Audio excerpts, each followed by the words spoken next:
Hello दोस्तों, स्वागत है हमारे यूट्यूब चैनल टेक्निकल अपडेट में।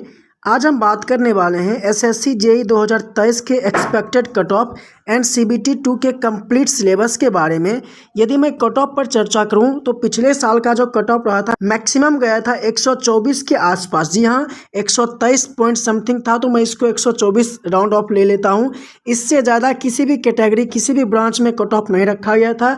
और इस बार जो पेपर का पैटर्न था लेंदी था, टेक्निकल में थोड़े ठीक ठाक क्वेश्चन थे, लेकिन मैं नॉन टेक की बात करूँ खास करके जीके जीएस में, उसमें काफ़ी लेंदी पेपर था। इसलिए मैक्सिमम जो स्टूडेंट होते हैं जीके जीएस में ज़्यादा स्कोर नहीं कर पाए, तो इसलिए आपका जो कट ऑफ है ज़्यादा नहीं जाने वाला। ये नहीं कि पिछले साल से बहुत ही ज़्यादा चला जाएगा, ऐसा कुछ नहीं है।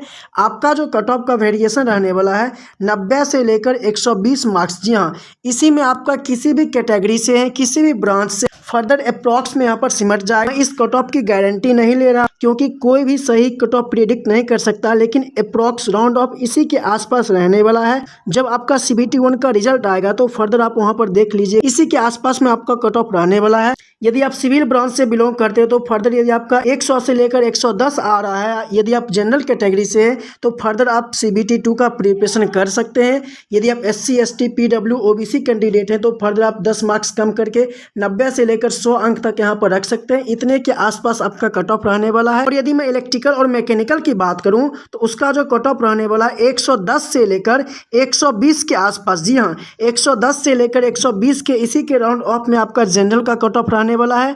और SC ST PWD OBC candidate की बात करूं तो उनको भी देख सकते हैं 100 मार्क्स से लेकर 110 के आसपास, या मैक्सिमम 110 से लेकर 115 के आसपास का मार्क्स बन रहा है, तो फर्दर आप यहां पर प्रिपरेशन कर सकते हैं। अब देखिए, आप कट ऑफ के रिलेटेड कई सारे वीडियोस को देख रहे होंगे, किसी में आपको कम कट ऑफ बताया गया होगा, उस वीडियो को देखकर बहुत खुश हो गए होंगे, किसी में ज्यादा कट ऑफ बताया होगा। तो ऐसा कुछ नहीं है, जो आपका अप्रोक्सीमेट कट ऑफ रहने वाला है प्रीवियस ईयर का जो कट ऑफ था उसी के आसपास वेरी करेगा, उससे ज़्यादा वेरिएशन नहीं हो सकता है। ये मैं बोल देता हूँ, इससे ज़्यादा वेरिएशन नहीं हो सकता है, क्योंकि इस बार भी पेपर का पैटर्न थोड़ा लेंदी था। जी हाँ, पिछले साल के कंपेयर में पेपर का पैटर्न लेंदी था। पिछले साल जो नॉन टेक में 20 से 25 मार्क्स जीके में ले आ रहे थे, उनका इस बार जीके में काफ़ी कम आ रहा। जी हाँ, 10 से 15 मार्क्स इस बार जीके में आ रहा उनका, उससे ज़्यादा नहीं आ रहा है। तो फर्दर इससे ज़्यादा आपका कट ऑफ नहीं जाएगा। यदि आप सिविल से हैं 100 मार्क्स आ रहा है मैक्सिमम है, इससे ज़्यादा कट ऑफ नहीं बनने वाला है।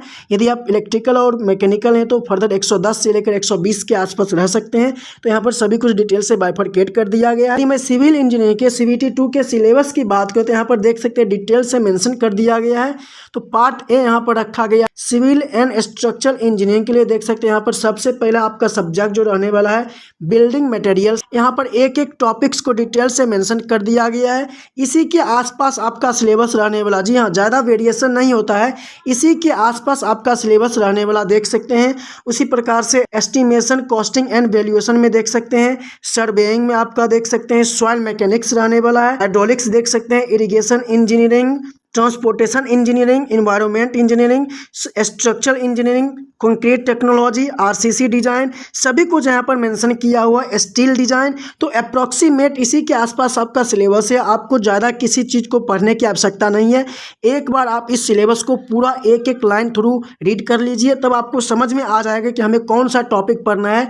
और हाँ, आप जो भी पढ़ते हैं पूरा डीपली रीड करिए, क्योंकि पेपर का पैटर्न काफ़ी बदल चुका है। काफ़ी घुस घुस के पेपर पूछा जा रहा है, क्योंकि आप जैसे एनएचपीसी जेईई में देखे होंगे काफ़ी पेपर में वेरिएशन आपको मिलेगा, उसमें काफ़ी डीपली पूछा गया था, तो काफ़ी अच्छा खासा लेवल का क्वेश्चन आ रहा है। उसी प्रकार से यहाँ पर देख सकते हैं इलेक्ट्रिकल वालों के लिए सिलेबस रखा गया है, जिसमें बेसिक कॉन्सेप्ट्स मेंशन कर दिया गया है। सर्किट लॉ से आपका जरूर से जरूर न्यूमेरिकल क्वेश्चन बनने वाले हैं।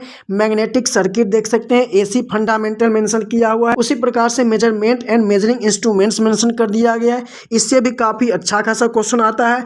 इलेक्ट्रिकल मशीन, जी हाँ, इलेक्ट्रिकल मशीन से आपका क्वेश्चन काफ़ी वेटेज रहता है इसका, तो इसको आप जरूर से जरूर रीड कर ले। सिंक्रोनस मशीन यहाँ पर देख सकते हैं, जनरेशन, ट्रांसमिशन एंड डिस्ट्रीब्यूशन से भी कुछ क्वेश्चन आ जाएंगे। एस्टिमेशन एंड कॉस्टिंग रहने वाला है। Utilization of electrical energy, basic electronics, सभी कुछ यहाँ पर बाइफरकेट किया हुआ। एज इट इज़ मैं मैकेनिकल इंजीनियरिंग के सीबीटी 2 के सिलेबस की बात करूँ तो यहाँ पर मेंशन कर दिया गया थ्योरी ऑफ मशीन का, यहाँ पर देख सकते हैं डिटेल से सिलेबस मेंशन कर दिया गया है।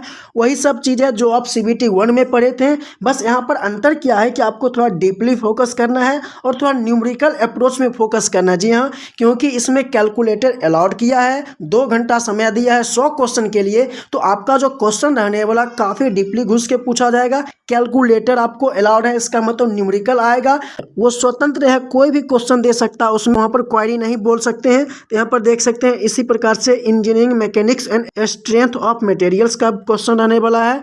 देख सकते हैं सभी कुछ यहाँ पर बाइफरकेट किया हुआ है। जी हाँ, थर्मल का तो वेटेज ज़्यादा रहने वाला, क्योंकि 60% से लेकर 65 के आसपास आपका थर्मल का वेटेज ही रहता है।